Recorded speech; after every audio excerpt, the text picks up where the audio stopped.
Thank you for your interest in SPIO. This introductory video is intended to serve two purposes. 1. Help users understand how to properly measure a child prior to ordering a SPIO. And 2. Help users properly fit a child once the SPIO is received. The general guidelines that follow apply to the measurement and fitting of all SPIO systems. Additional video tutorials have been produced that provide more detailed instructions that are unique to each specific SPIO orthosis. However, it is important that the following general guidelines are viewed and understood prior to advancing to the system-specific instructions. Measurement. The SPIO sizing guidelines were created to ensure that each child receives the correct fit. Always measure each child, paying close attention to the sizing guidelines. A copy of the guidelines is included with each sizing kit. It can also be found on the SPIO website, spioworks.com. If you have an assessment or sizing kit at your location, we recommend that you take the time to measure each child, even if he or she appears to fit perfectly into a particular size in the kit. Never select a size based on visual estimate. Eyeballing or estimating a size greatly increases the likelihood of an improper fit and less than ideal compression. SPIOs, like all items made from fabric, stretch with use. But unlike some fabrics, SPIO's unique fabric has a memory and rebounds to the original shape. SPIOs need to be washed at least every other day to realign the fabric's fibers and to maintain the proper amount of compression. If you are using a SPIO from an assessment kit that hasn't been washed within the last week, it may have stretched and may no longer be representative of the original size. All SPIO measurements must be recorded in centimeters. Place the tape measure directly against the skin. When measuring for any SPIO system, it is important that the tape is snug to the child's body without compressing the skin. For these reasons, a flexible cloth or vinyl tape is recommended. Pulling the tape too tightly will result in an inaccurately small measurement. If the tape is not snug enough, an inaccurately large measurement will result.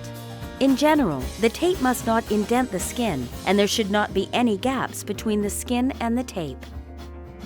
Fitting. SPIOs are unique. They are precisely constructed using specialized fabric to provide the most comfortable and effective compression. Because of these one-of-a-kind features, first-time users may need a bit of assistance to properly don a SPIO. Here are a few tips that will help make the process easier and ensure a good fit with optimal compression. When you first receive your SPIO, it may appear to be too small. Try it on before you decide. SPIOs are designed to provide a snug fit and, due to the elasticity of the fabric, will stretch significantly to accommodate the child. Also, due to the small size, your SPIO may be difficult to get on, but that by itself doesn't mean that it is improperly sized. On occasion, the inside seams of the SPIO can irritate a child. If you suspect this to be the case, you may turn the SPIO inside out. Turning it inside out does not in any way reduce the compression or the effectiveness of the orthosis. To reduce the likelihood of irritation, it is important to ensure that the seams are properly aligned. Twisted seams can be problematic anywhere, but particularly in the armpit area of SPIO shirts. As a general rule, the seams of any SPIO system should be straight and smooth. Like seams, wrinkles can be a source of skin irritation. When donning a SPIO, take a moment to work out any wrinkles in the fabric. If a SPIO is too long, the excess fabric may be folded back at the wrist or ankle, creating an extra layer of compression.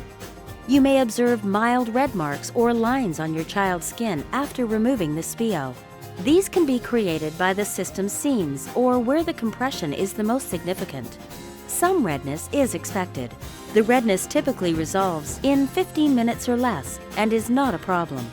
If the redness does not resolve in 15 minutes, the system may be too tight.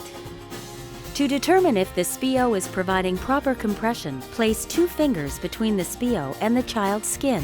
Then pull the fabric away from the child's body. The system is designed to stretch approximately 1 to 2 inches with significant resistance. If the SPIO can be stretched more than 2 inches from the child's body, the system is too large and not providing proper compression. If it cannot be stretched at least 1 inch, the system is too tight. Now that you have viewed the general measurement and fitting guidelines, please take a moment to watch the system-specific videos. These videos provide additional measurement and fitting information that is unique to each SPIO system and help to ensure that each child receives the best fitting, most comfortable, and most effective compression solution.